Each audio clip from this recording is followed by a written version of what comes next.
It started with a bark. Not the playful yap of a dog chasing a tennis ball, not the warning growl of a mutt behind a picket fence. This was different, deep, sharp, insistent. A bark that made the air shift in the hallways of Maplewood Preparatory Academy, a school that prided itself on perfection. For a moment, all the polished marble floors, gold-trimmed banners, and framed portraits of smiling alumni couldn't mask what that bark meant.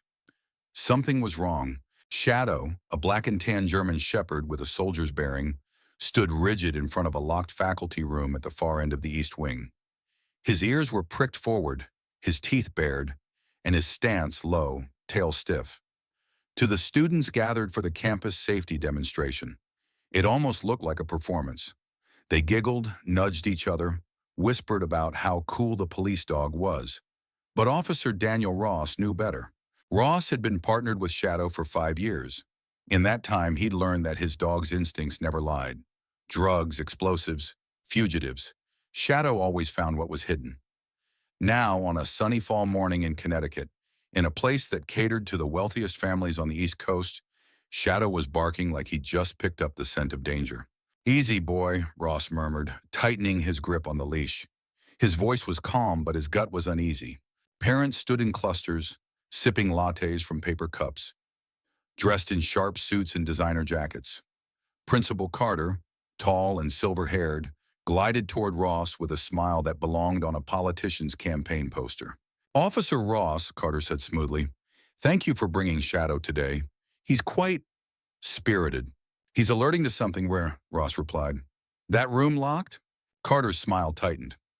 "It's part of the East Wing, closed for renovations. Storage mostly. Old desks, broken projectors, nothing exciting. The children don't need to worry about a barking dog, now do they?" The parents chuckled politely, and a ripple of laughter moved through the crowd. A mother in pearls whispered, "Maybe he smells the cafeteria food." A father with a Rolex added, "Or my teenager's cologne smells lethal enough." Ross didn't laugh. Shadow wasn't the type to bark at smells of pizza or cheap perfume. He was a canine with a nose for chemicals, for adrenaline, for fear. The demonstration ended, applause echoing across the gym-bright hallway. Students returned to class, chatter buzzing.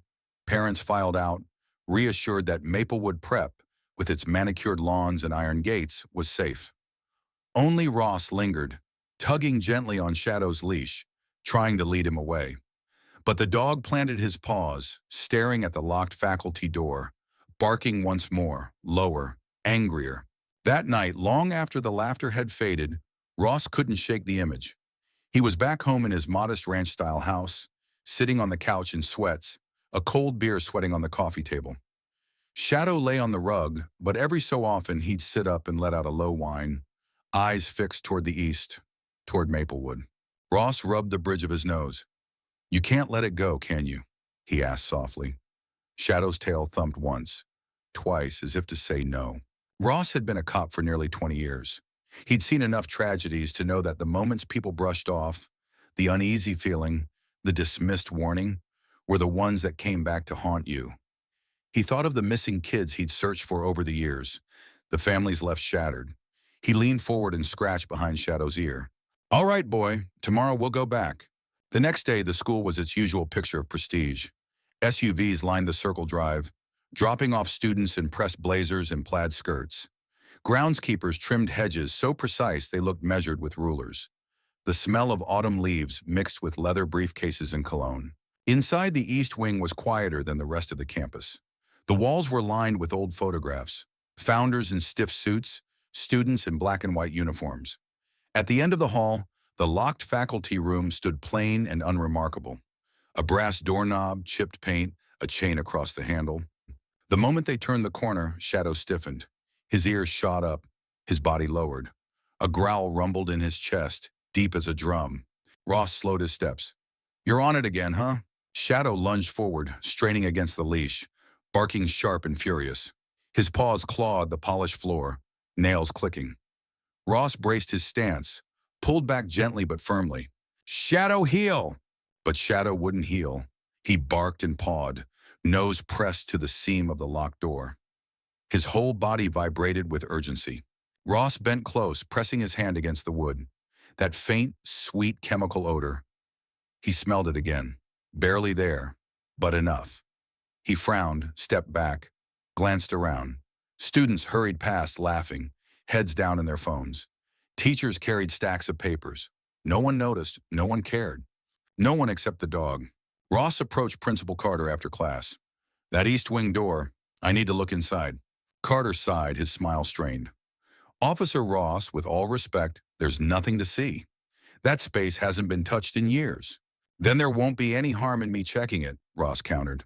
But Carter's voice hardened, steel behind the polish. We value privacy here. The donors and trustees wouldn't appreciate a police search disrupting the school day. I trust you understand. Ross did understand. Understood that Maplewood's reputation mattered more than truth. He looked down at Shadow, who sat at his side, chest rising fast, eyes fixed on Carter. The dog didn't trust the principal one bit. That evening, Ross stood in his kitchen, the weight of the day pressing on him. He pulled a leftover slice of pizza from the fridge, tossed Shadow a bite of crust, but the dog didn't touch it. Instead, he paced by the door, whining, scratching at the wood, restless. You're telling me something, Ross muttered, but I need more than barks. He thought about the parents with their pearls and Rolexes, about the polished speeches and the laughter. Maplewood had layers, like the expensive gloss on its walls, surface beauty covering cracks beneath. And Shadow had found one of those cracks. Halfway through his restless night, Ross sat down at his desk, staring at case files stacked in neat piles. He wasn't officially on a case here. Maplewood had only asked for a demo. But Shadow didn't know off-duty. To a K9, every scent, every sound was evidence. Ross pulled out his phone, typed a few notes. He'd need to check school records, see what was really in that east wing. Renovations? Storage? Or something else entirely? Shadow nudged his leg, eyes intense. Ross exhaled. We'll dig, partner, one step at a time. And if you're still following this story right now, here's something important. Make sure you subscribe so you don't miss where this is heading. It's about to get darker, and you'll want to see every piece of the truth as it comes out. The next morning, Ross returned to Maplewood under the pretense of routine patrol. He made casual conversation with the staff. Some brushed him off. Others looked nervous when he mentioned the East Wing. One teacher laughed too quickly. Oh, nobody goes down there. Place is full of dust and spiders. But Shadow wasn't deterred. Once again, the moment they passed the locked room, his hackles rose. He pawed furiously, barking, the sound echoing down the marble hall. A few students paused, their faces paling. A boy whispered, "That's where Charlotte was last seen before class." His friend elbowed him to shut up. Ross froze. Charlotte Hale, a sophomore. Bright, top of her class, from one of the wealthiest families in town. He hadn't heard that she was missing, because officially she wasn't. He crouched beside Shadow, looking the dog square in the eye. "Good boy, keep talking to me." Ross straightened, his pulse quickening. Something inside that locked room was calling to Shadow again and again. And now, for the first time, Ross had a human lead to go with it. The perfect facade of Maplewood Prep was beginning to crack. The rumor started as a whisper, the kind of half-truth that spreads between students faster than wildfire on dry brush. By Monday morning, everyone at Maplewood Prep seemed to know that Officer Ross's K9 had gone ballistic outside the locked faculty room in the East Wing. To the students, it was thrilling gossip. To the teachers, it was an annoyance. But to Ross, it was a warning he couldn't afford to ignore. Shadow had never acted that way without reason. Ross pulled into the circular drive of the school that morning, his cruiser blending in poorly with the shiny Teslas, BMWs, and Range Rovers lined up in the parent drop-off zone. Teenagers in plaid skirts and navy blazers poured out of cars, earbuds in, coffee tumblers clutched like lifelines. Parents waved briskly before disappearing back into the traffic flow, some without so much as a glance behind them. Shadow sat tall in the back seat, ears twitching, watching the scene with laser focus. "You feel it, don't you?" Ross muttered as he parked. The dog gave a short whine and pressed his nose to the window. Inside, the school bustled with the energy of a new week. Students hustled to classes, teachers barked reminders, and the smell of polished wood mixed with the faint scent of cafeteria breakfast. Ross moved through the hallways with practiced ease, Shadow at his side. He wasn't officially on duty here, not exactly, but Principal Carter had begrudgingly allowed him to observe for a few days under the guise of community engagement. Ross knew the truth. Carter just wanted to make sure the police presence didn't attract too much attention. Reputation was everything at Maplewood Prep. They passed the main office, where a receptionist with a tight smile pretended not to notice them. Ross tipped his chin politely but didn't slow down. His destination was clear: the East Wing. As they approached, Shadow's entire body shifted. His ears pricked forward, tail stiffened, steps quickened. By the time they reached the locked faculty room, the dog was already pulling hard on the leash, nails scraping the floor. Ross braced, crouched down, and whispered, "What is it, boy?" Shadow pressed his nose against the seam of the door, breathing fast, whining now in between sharp barks. His paw scratched the wood, desperate, urgent. Ross leaned in. There it was again, the faint, sweet chemical odor. Not overpowering, but unmistakable. Something was seeping out from behind that door. He glanced over his shoulder. A pair of students had slowed their steps, watching wide-eyed. One of them whispered, "That's where Charlotte was." Ross straightened. "What did you say?" The boy froze, eyes darting to his friend. She tugged his arm, whispering, "Don't. Just go." They hurried off before Ross could press further. Charlotte. The name echoed in his mind. He hadn't seen her file, hadn't been told officially she was missing, but something in the way those kids spoke told him all he needed to know. The school was covering it up. He tugged Shadow back gently. "We're not done here, partner. Not even close." At lunch, Ross sat with a few faculty members in the staff lounge. The room smelled faintly of burnt coffee and reheated leftovers. A vending machine hummed in the corner, and the walls were lined with motivational posters that looked as if they hadn't been replaced in 20 years. "So," Ross said casually, leaning back, "what's the deal with the East Wing?" A history teacher, Mr. Dalton, chuckled nervously. "Storage, mostly. Broken desks, filing cabinets. Place is a dump." "Funny," Ross said. "Shadow doesn't think so. He's locked on that door every time we walk by." The room grew quieter. A math teacher pushed her salad around with a fork, not meeting his eyes. "Dogs can be dramatic," another offered. "Maybe he smells mold. That wing's got leaks. You know how dogs are." Ross smiled thinly but said nothing. He recognized the signs. People who knew more than they were willing to admit. When he left the lounge, Shadow brushed against his leg, impatient. Ross crouched, rubbing the dog's neck. "We'll get to the bottom of it. Just give me time." That evening, Ross returned to the school under the pretense of picking up forgotten paperwork. The building was quieter after hours, hallways dimly lit, footsteps echoing against the tile. Shadow padded beside him, body tense. They passed trophy cases gleaming in the soft light. Decades of championships in debate, rowing, fencing. Maplewood wasn't just a school, it was a factory for prestige. Every inch of the place was designed to scream excellence. But the East Wing was different. The air felt heavier, colder. Shadow stopped dead at the locked room, barking once, sharp and decisive. Ross knelt, pressing his ear against the door. Nothing. Silence. But the smell was stronger now. Chemical, sweet, cloying. He pulled a small flashlight from his belt, flicked it on, and scanned the frame. The lock was old. Brass tarnished, paint chipped. A faint scuff mark marred the floor where the door met the threshold, like it had been opened recently despite Carter's claims. "Somebody's been in here," Ross whispered. Shadow growled, low and steady, nose pressed against the wood. Ross stood quickly as footsteps echoed down the hall. A flashlight beam swept across the floor. "Officer Ross?" Principal Carter's voice carried, smooth but sharp. He appeared from the shadows, polished as always, though his eyes glittered with something harder than charm. "What brings you to this side of campus after hours?" Ross slid the flashlight into his pocket. "Checking the building. My partner here can't seem to leave this door alone." Carter's smile didn't reach his eyes.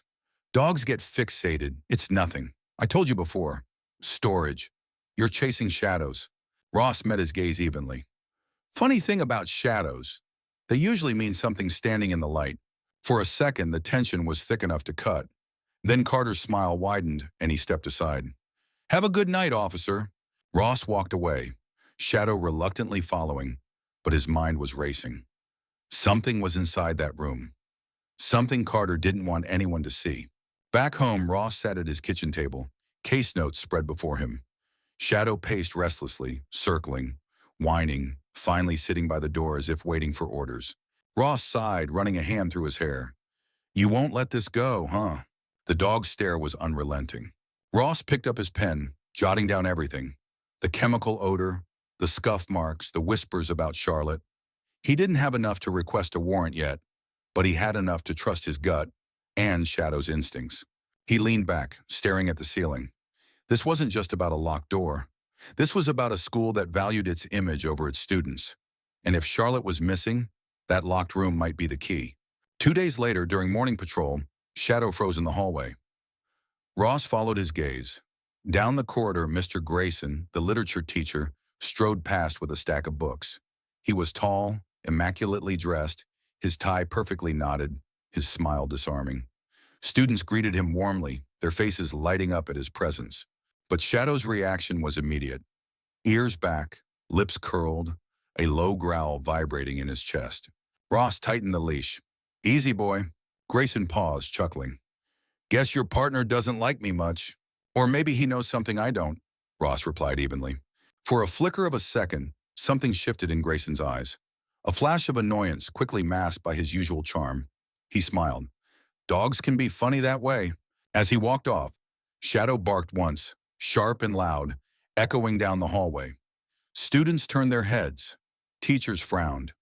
Principal Carter appeared moments later, irritation etched on his face. Control your animal, Officer Ross, Carter snapped quietly. This school doesn't need drama.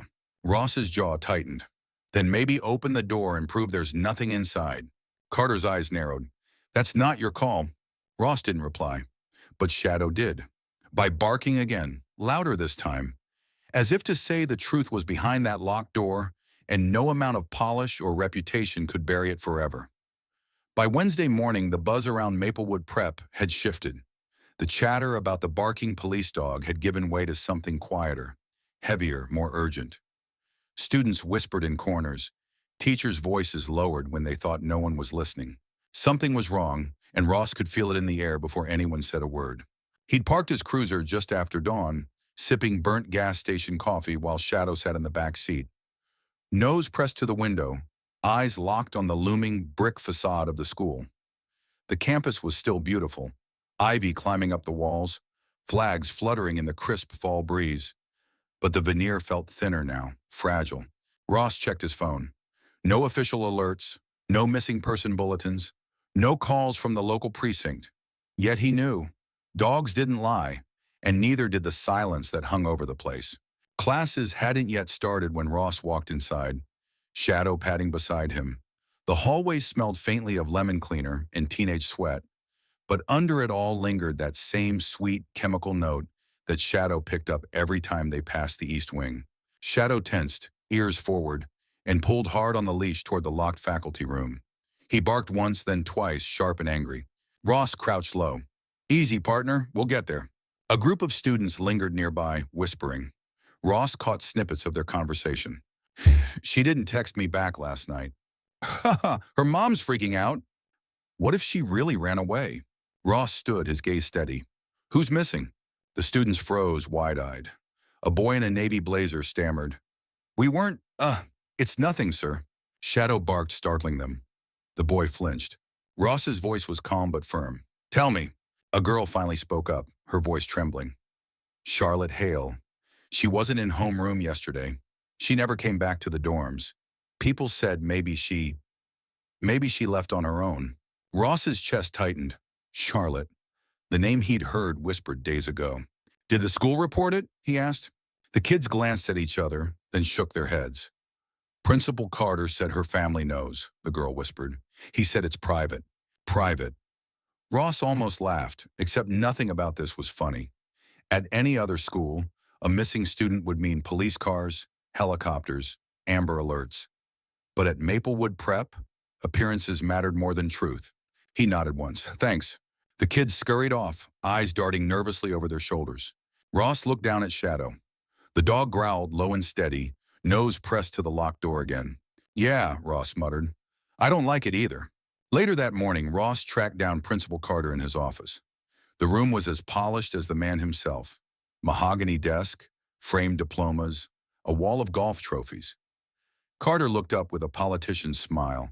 Officer Ross, to what do I owe the pleasure? Ross didn't sit. Charlotte Hale is missing. Carter's smile faltered only slightly. She's taken a leave. Family matters. You know how these things are. Ross leaned forward, planting his hands on the desk. What I know is that your students are whispering. What I know is that my dog has been alerting at that East Wing door for days. And what I know is that a 15-year-old girl doesn't just vanish without someone noticing. Carter's eyes hardened. Officer Ross, this is not your jurisdiction. Maplewood handles its own matters. The Hale family has been notified. They've chosen to keep this private. Ross straightened slowly. With respect, Principal, privacy doesn't apply to missing children. For a long moment, the two men locked eyes. Carter's jaw worked. Finally, he said, "Trust me, officer. Everything is under control." Ross turned and walked out. But Shadow stopped at the threshold, turned back, and barked once at Carter. Loud, sharp, defiant. The principal flinched. By afternoon, Ross positioned himself in the East Wing again, keeping a low profile. Students shuffled by, whispering. A janitor pushed a mop bucket down the hall, avoiding Ross's eyes. Shadow sniffed along the doorframe of the locked faculty room, then froze, ears tilting. Ross crouched. "What is it?" Shadow pawed at the base of the door, nails scraping the tile. Then his nose darted to the side, sniffing along the wall until he pressed against a heating vent. His growl deepened.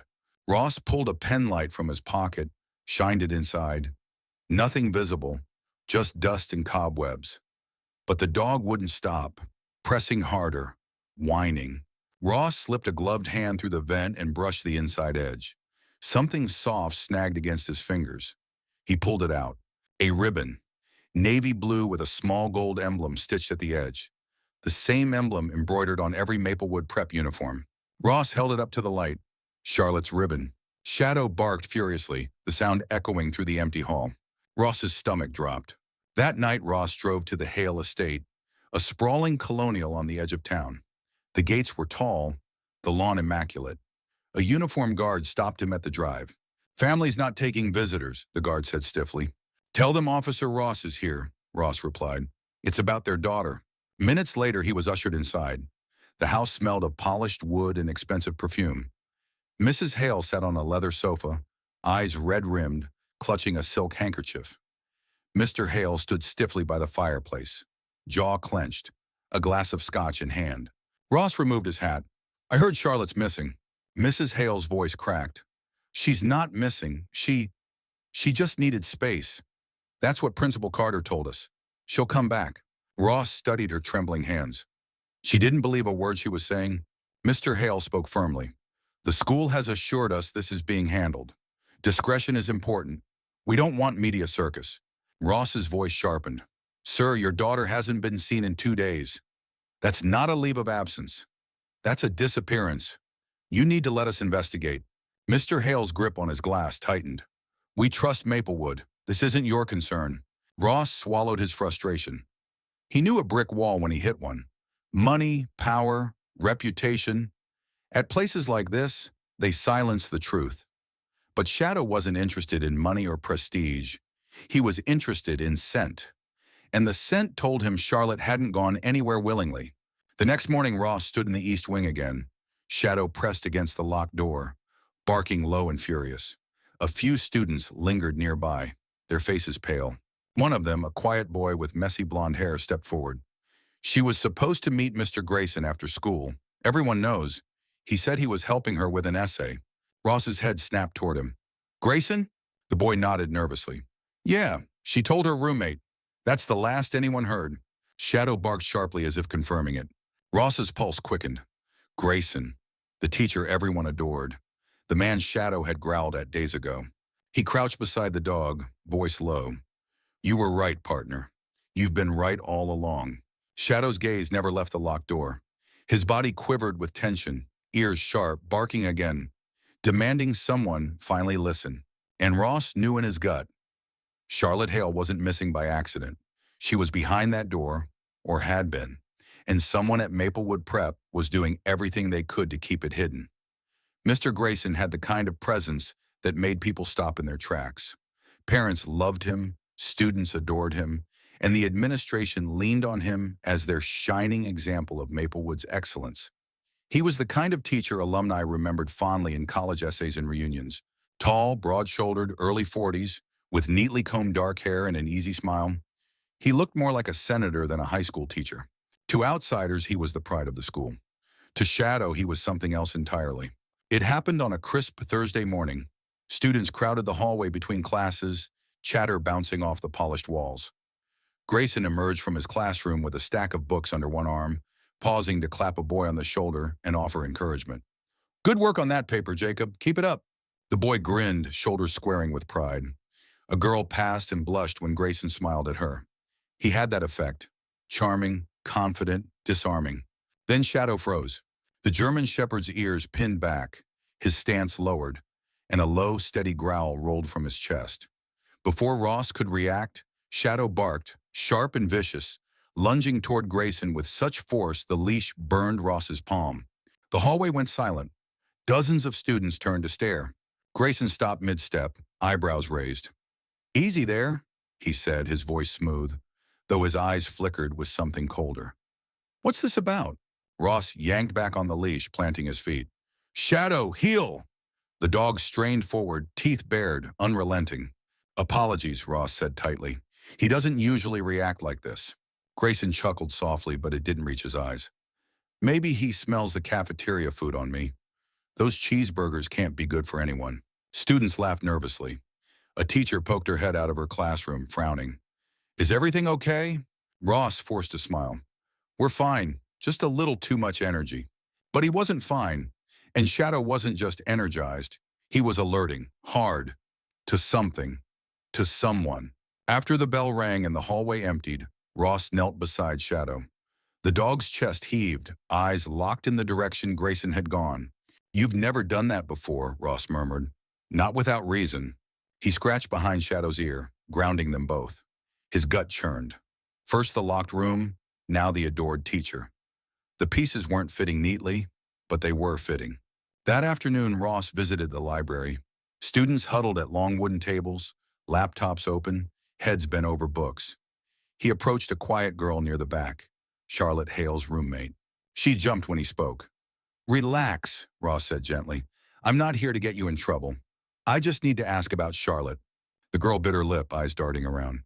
"We're not supposed to talk about it." "I know," Ross said, lowering his voice. "But she's missing, and every day counts. Please." Tears welled in her eyes. "She said she had a meeting with Mr. Grayson. She was nervous about it. Said he wanted to go over her essay after class." Ross kept his voice calm. "When was this?" "Monday," the girl whispered. "She never came back." Ross's jaw tightened. "Did you tell anyone?" She nodded quickly. "The dean. But he said she probably went home early. Then Principal Carter told me not to spread rumors." Ross exhaled slowly. "You did the right thing by telling me." Shadow sat close, head on the girl's knee. She stroked his fur absently, comforted by the solid presence. That evening, Ross couldn't sleep. He sat at his desk, papers spread out, Shadow lying at his feet but restless. His notes circled around the same points: the locked East Wing room, the chemical odor, Charlotte's ribbon, Shadow's reaction to Grayson. Ross had been a cop long enough to know patterns. On paper, Grayson looked clean.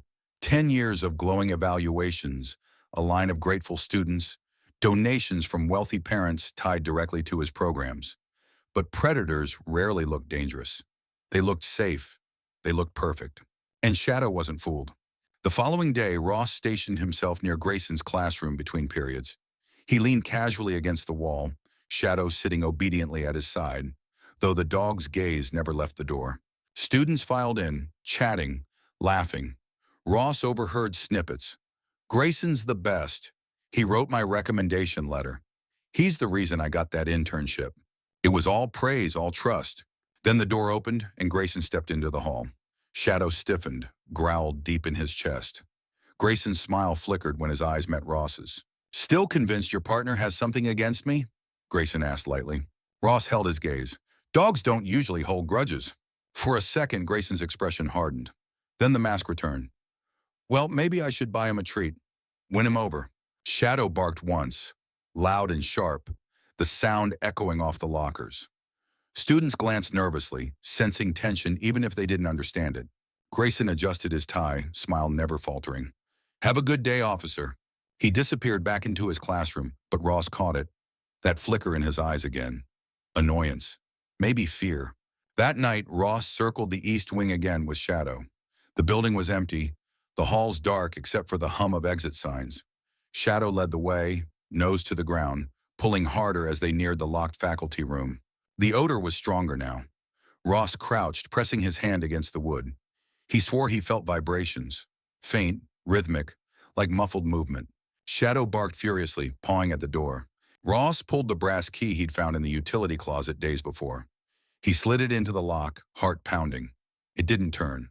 Wrong lock. But Shadow tugged him down the hall, nose pressed to the wall. He stopped at a narrow door almost hidden in shadow, a door Ross hadn't noticed before. He tried the key. This time it turned. The hinges groaned as he pushed it open. A rush of cold, stale air hit him. The smell of dust and mold mixed with that chemical sweetness. Shadow barked into the darkness, his voice echoing down a stairwell. Ross shone his flashlight. Stairs led downward into a basement Maplewood claimed didn't exist. Before he could move further, footsteps echoed from behind. Ross snapped the light off and pressed back against the wall. Principal Carter's voice cut through the silence. "Officer Ross, what are you doing?" Ross straightened, keeping his face neutral. "Just checking the perimeter." Carter's eyes flicked to the open door. His smile tightened. "That area is off limits. Unsafe. Please lock it back up." Ross hesitated, Shadow growled, low and unrelenting. Carter's voice hardened. "I'll say this plainly. You're a guest here. Stay within your role." Ross locked the door slowly, slipping the key back into his pocket. "Yes, sir," he said evenly. But as Carter walked away, Ross crouched beside Shadow. "We're not stopping. Not now." Shadow licked his hand once, tail wagging faintly, as if to say he understood. By Friday, the pressure was boiling. Students whispered louder. Teachers avoided eye contact, and Ross could feel the walls closing in. He stood outside Grayson's classroom as dismissal approached. Shadow sat beside him, calm but alert. When the final bell rang, Grayson stepped out, his smile broad as ever. "Officer Ross, still lurking in my hallway?" Ross's voice was steady. "Just making sure everyone's safe." Grayson leaned closer, lowering his voice. "You know, sometimes dogs bark at shadows, and sometimes men chase ghosts. Be careful what you think you're finding." Shadow barked, loud enough to make students jump. The sound reverberated, unshakable, undeniable. Ross didn't blink. "He's never wrong." For the first time, Grayson didn't smile. He turned on his heel and walked away, his shoulders tight, his charm slipping like a mask about to fall. Ross glanced down at Shadow. "We've got him, partner. We just have to prove it." The dog barked again, sharp and certain, echoing down the hall like a promise. By the time Saturday rolled around, the halls of Maplewood Prep were quiet. The students had gone home for the weekend. The parking lot stood nearly empty, and the only sound was the wind rustling through the tall oaks that lined the campus drive. For most people, the school's silence would have felt peaceful. To Officer Ross, it was the kind of silence that pressed on the ears, the kind that hid secrets. He parked his cruiser in the side lot, the one that backed up to the east wing. Shadow sat in the passenger seat, restless, his head shifting between the school and Ross. The German Shepherd's instincts were sharp enough to sense that today wasn't a routine patrol. Ross sipped the last of his lukewarm coffee, then patted the dog's flank. "All right, partner. Let's find what they don't want us to see." The corridors of Maplewood felt different without the constant chatter of students. Every step echoed against the polished floor. Every door seemed taller, heavier. The sunlight from the windows stretched long across the halls, making the east wing look like a tunnel. Shadow's ears perked the moment they turned down that hallway. He pulled hard on the leash, nails skittering, until he reached the locked faculty room. As always, his nose pressed to the seam, his body vibrating with urgency. But this time, Ross didn't pull him back. Instead, Ross knelt by the smaller utility door he'd discovered days before. The one half hidden in shadow, almost disguised as part of the wall. He pulled the old brass key from his pocket. His thumb ran over the grooves once before he slid it into the lock. Click if one. The sound was louder than he expected in the empty hallway. Shadow barked once, sharp, ready. Ross pushed the door open. A gust of cold air hit him, carrying the smell of mold, dust, and that same faint sweetness that had haunted his nose all week. He flicked on his flashlight. A narrow stairwell stretched downward into the dark. "After you," Ross whispered, unclipping Shadow's leash. The dog trotted forward without hesitation, barking once before descending. The stairwell creaked with every step. The walls were lined with peeling paint, the air damp and heavy. As Ross followed Shadow down, he realized the steps were original, decades old, maybe from the school's founding. Maplewood had always boasted about its history, about the way the old merged with the new. But this history had been buried, hidden from sight. At the bottom, the hallway branched out into a series of rooms. Old storage spaces, filled with broken desks, rusted filing cabinets, and stacks of textbooks that smelled of mildew. Dust lay thick on everything, except for a trail of footprints pressed clearly into the grime. Ross crouched, his flashlight beam following the prints. They were fresh. Shadow growled low, head tilting toward the farthest door. His tail stiffened, hackles raised. Ross moved cautiously, gun holstered but ready. He pushed open the door. Inside was another storage space, but different. This one wasn't abandoned. The room had been cleared of dust, the floor swept clean. A metal storage cage stood against the far wall, heavy-duty padlock gleaming. And inside the cage, Ross's flashlight caught flashes of color. Belongings. A pink backpack with a keychain dangling, a pair of sneakers too small for any adult, a phone case decorated with stickers. Ross's chest tightened. Charlotte. He stepped closer, shining the beam higher. The cage held more. Other bags, other shoes, a jacket with initials stitched on the sleeve. And these weren't just Charlotte's things. They belonged to more than one student. Shadow barked violently, pawing at the cage. Ross tried the brass key, but it didn't fit. He cursed under his breath. His radio sat heavy on his shoulder. He could call it in, but Carter and the board would bury it before backup even arrived. He needed undeniable proof, something no one could ignore. "Easy, boy," Ross said, crouching beside Shadow. "We'll get it open." He scanned the room, spotting a crowbar leaning against the wall. He grabbed it, wedged it against the padlock, and shoved with all his weight. The metal groaned, resisted, then snapped. Shadow lunged forward, nose pressed to the belongings. He sniffed furiously, then barked again, turning toward the stack of crates in the corner. Ross shined the light. The crates looked ordinary, stacked too high, labels faded. But Shadow pawed hard, nails scraping wood. "Show me," Ross whispered. He pushed the crates aside. Behind them, in the narrow gap against the wall, something shifted. A muffled sound. A whimper. Ross froze. "Oh, God." He dropped to his knees, heart hammering. "Hello? Can you hear me?" The sound came again, a faint cry, desperate, choked. "Hang on," Ross said. He yanked the crates back farther, shoving them out of the way. His flashlight beam caught the outline of a small body, huddled, bound at the wrists and ankles, gagged with a strip of cloth. A boy, no older than 14. His eyes squinted against the light, terrified. Ross ripped the gag off. "You're safe now. I've got you." The boy coughed, voice hoarse. He locked me in here." "Who?" Ross demanded. The boy's lips trembled. "Mr. Grayson." Ross's blood ran cold. He cut the ropes quickly with his pocket knife, pulling the boy to his feet. Shadow pressed against the kid gently, nuzzling his hand, grounding him. "You're safe," Ross repeated, steady and calm. "You're getting out of here." The boy clung to Shadow's fur, trembling. Ross guided him up the stairs, flashlight beam bouncing against the walls. Every sound felt amplified. Their breathing, the creak of wood, the distant hum of the building above. He half expected Carter to be waiting at the top, smile sharpened into a blade. But the hallway was empty when they emerged. Ross hustled the boy to his cruiser, wrapping him in a blanket from the trunk. The kid shook violently, still too terrified to speak more. Ross crouched beside him, voice firm. "Listen to me. You're safe now. I need you to stay quiet until I can get you somewhere safe. Do you understand?" The boy nodded weakly, clutching Shadow's neck. Ross straightened, pulling out his phone. He needed to call this in, but carefully. Too many years in Maplewood would shut it down. He thought of Charlotte, of the belongings in the cage, of how long this had been going on under everyone's noses. He looked down at Shadow. The dog stared back, eyes sharp, steady. "You were right," Ross whispered. "You've been right from the start."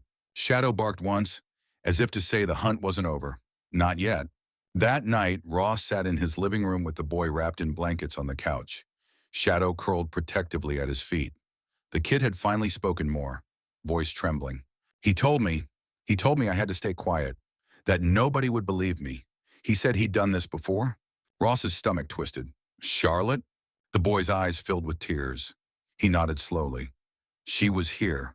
She was here before me. Ross leaned back, fists clenched. The evidence was undeniable now. The cage, the belongings, the boy's testimony.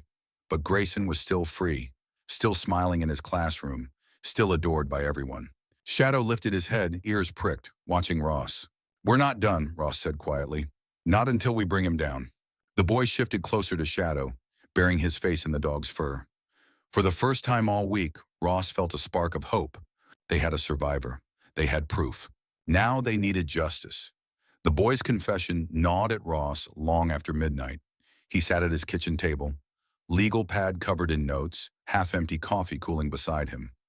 Across the room, the rescued kid slept on the couch, curled under a blanket, Shadow lying like a sentry at his feet. Every so often, the boy twitched in his sleep, mumbling, and Shadow nudged him gently with his nose, grounding him back into silence. Ross rubbed his eyes, exhaustion burning at the edges, but his mind wouldn't quit.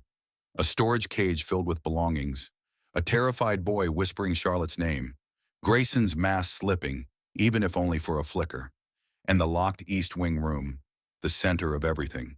He leaned back, staring at the ceiling. If Charlotte was alive, she had to be somewhere close.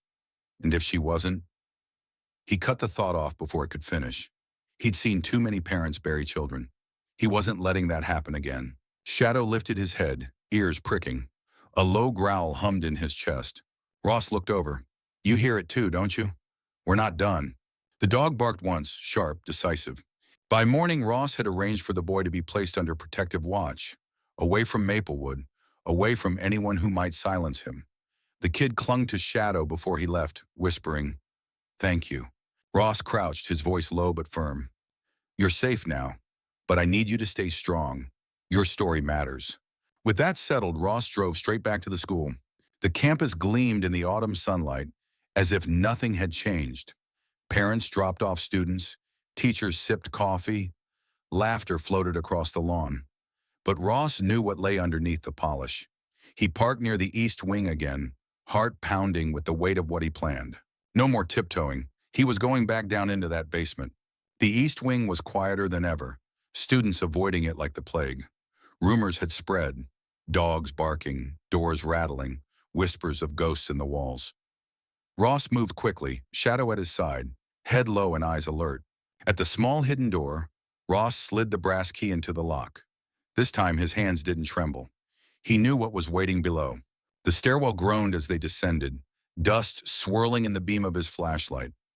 Shadow padded forward, muscles taut, every sense alive.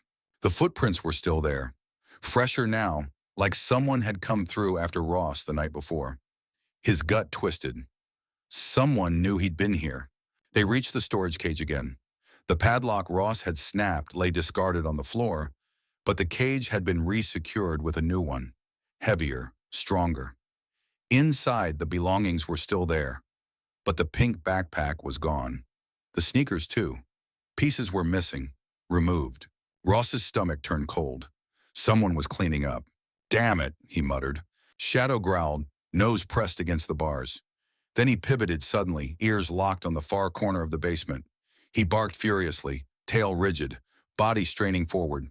Ross swung his flashlight. Against the wall, behind another stack of crates, was a second door. Smaller, metal, almost flush with the wall. Rust streaked its edges, but a new padlock gleamed. Ross's pulse hammered. He hadn't seen it before. He crouched, yanked at the lock. Solid. He tried the crowbar again, wedging it against the latch, muscles straining. Shadow barked beside him, as if urging him on. With a metallic crack, the lock snapped. Ross pushed the door open. The smell hit him instantly. Stale air, sweat, chemicals. The beam of his flashlight cut through the darkness. A narrow room stretched inside, concrete walls damp with age. And there in the corner, huddled against a mattress on the floor, was Charlotte Hale. She flinched at the light, hands shielding her face. Her hair was tangled, her uniform torn, her wrists bruised from rope. But her eyes were open, wide, terrified, and alive. Charlotte, Ross said, voice breaking with relief. It's okay. You're safe now. Shadow padded forward carefully, tail wagging low, ears relaxed. He sniffed the air, then pressed his nose gently against her hand. Charlotte sobbed, clutching his fur.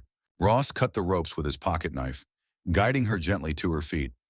"We're getting you out of here." She clung to him, voice barely a whisper. "He said no one would believe me.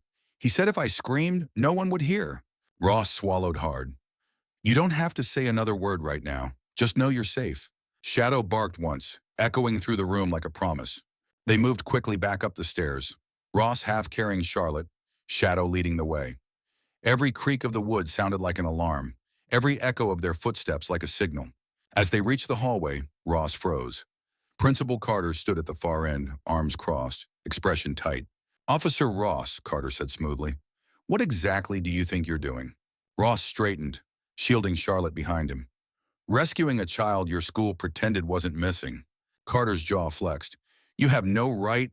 "I have every right," Ross snapped, "and you know it." Shadow growled, teeth bared, stance forward. Carter paled but didn't move. Ross guided Charlotte down the hall past Carter, daring him to stop them. The principal didn't. His smile cracked for the first time, revealing something uglier underneath.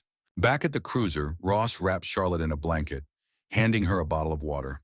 She shook, tears streaking her face, but relief flickered in her eyes. Shadow pressed close, resting his head on her lap. She clutched him tightly. He told me it was just tutoring. Then he locked the door. I couldn't get out. He kept coming back." Ross's throat tightened. He forced his voice steady. "It's over now. You're safe. We'll make sure he never touches anyone again." Her eyes darted up, fear still sharp. "He'll come for me. He said he always does." Ross clenched his fists. "Not anymore." That night, Ross filed his report with the department, every detail written carefully, the evidence undeniable. But even as he finished, he knew the hardest part was still ahead. Maplewood's board would fight, Carter would maneuver, and Grayson would smile like he always did. But Ross had what they couldn't erase: a survivor, witness testimony, physical evidence, and a dog whose instincts had led straight to the truth. He leaned back in his chair, exhausted. Shadow lay at his feet, chest rising steadily, eyes half closed but alert even in rest. Ross reached down, scratching behind his ear. "We did it, partner, but we're not finished." Shadow thumped his tail as if to agree. The next morning, news hadn't broken yet. The school buzzed as usual, parents waving from expensive cars, students clutching coffee cups and laughing about weekend plans. But beneath the surface, the truth waited. Ross stood near the east wing, Shadow at his side. Grayson passed down the hall, smiling as always, nodding to students, shaking hands with parents. But this time, Ross didn't look away. He stepped into the teacher's path. "We need to talk," Ross said evenly. Grayson's smile flickered. For the first time, his eyes betrayed him. Just for a second. Fear. Then the mask returned. "Of course, officer. Anything for the school." Shadow growled, deep and certain, the sound rolling down the hallway like thunder. Ross didn't blink. "It's over. You just don't know it yet." The morning assembly at Maplewood Prep was supposed to be a celebration. Parents packed the auditorium, dressed sharp as if attending a gala, while students sat in neat rows, uniforms crisp and polished. The stage glowed with warm light, banners draped high above. Principal Carter stood at the podium, smiling as if nothing in the world could disturb the shine of his perfect school. "Welcome," he began smoothly, "to another day of excellence at Maplewood Preparatory Academy, where tradition, discipline, and achievement guide every student to greatness." Polite applause filled the room. Parents clapped, teachers smiled, cameras clicked. It was the same performance Maplewood had delivered for decades. But beneath the gloss, Shadow stirred. At the back of the room, Officer Daniel Ross stood with Shadow, the German Shepherd poised and alert. Ross's eyes scanned the crowd, his jaw tight. In his pocket was the evidence: the photos of the basement, the testimony of the rescued boy, Charlotte's belongings. But what mattered most wasn't in his pocket. It was right outside, protected by officers Ross had called in overnight. Charlotte Hale and the other survivor were safe now. Safe because Shadow had refused to stop barking. Ross's gaze shifted to Mr. Grayson, seated near the front, smiling, shaking hands with parents, nodding to students who beamed back at him. He looked flawless, suit pressed, tie perfect, posture confident. But Ross saw it, that flicker of fear when Shadow's growl cut through the polished silence. And it came now. Shadow stood, hackles raised and barked. Loud, powerful, echoing through the auditorium. Heads turned, murmurs rippled. The dog barked again, paw forward, teeth bared, every ounce of his body aimed at Grayson. Carter cleared his throat at the podium, voice strained. Ladies and gentlemen, please ignore the... Ross's voice cut sharp. No one ignore him. The room froze. Ross strode down the aisle, Shadow at his side, barking with the weight of urgency that no one could dismiss anymore. Students gasped, parents whispered, cameras snapped. Ross stopped at the front, just feet from Grayson. Mr. Grayson, Ross said, voice carrying through the hushed crowd. Stand up. Grayson laughed softly, shaking his head. Officer, this is absurd. A dog barks and suddenly I'm... Stand up, Ross repeated, steel in his tone. Grayson rose slowly, still smiling, but sweat had broken at his temples. Ross turned to the crowd.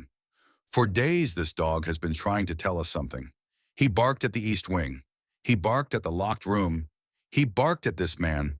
And every time we were told to ignore him, to protect the image of this school. Parents shifted uneasily, murmuring. Carter's face paled at the podium. Ross pulled a folder from his jacket, raising it high. Inside the East Wing basement, we found a locked cage filled with student belongings. We found a terrified boy, alive, who told us who put him there. And last night we found Charlotte Hale. Gasps erupted across the room.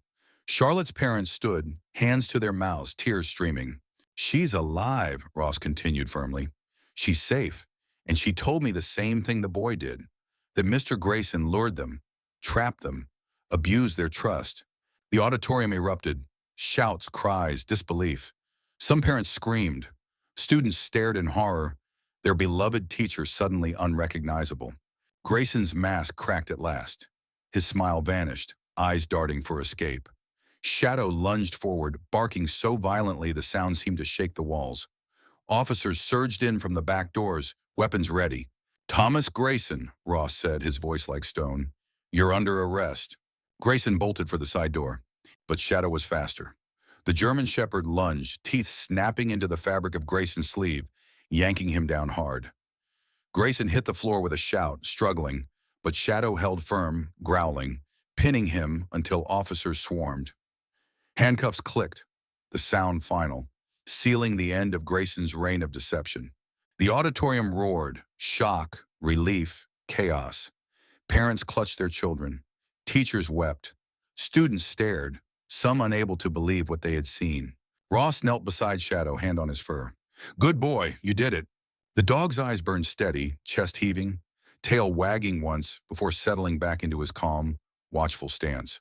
Hours later, the sun was higher, casting warm light across Maplewood's front lawn. News vans lined the gates, cameras rolling, reporters shouting questions. But the only image that mattered was Charlotte, stepping carefully from a patrol car, wrapped in a blanket, into her mother's arms. The sobs that followed carried louder than any headline could. Ross stood back, Shadow at his side. He didn't need the spotlight. The hero was already beside him, tail wagging softly, ears pricked.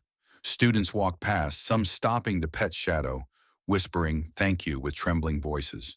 Principal Carter had disappeared into silence, the board scrambling to contain the fallout. But Ross didn't care. The truth was out. The image was shattered. What mattered was that children were safe. That night, Ross sat on his porch with Shadow stretched across the steps, both of them bone-tired but restless. The town was buzzing, the news spreading, the community shaken to its core. Ross scratched Shadow's ear. You never gave up, did you?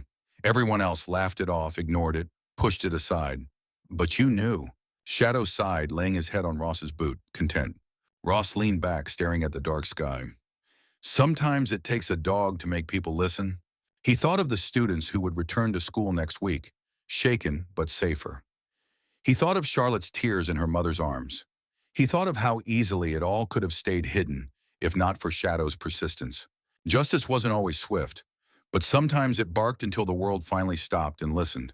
Thank you for staying with this story to the end.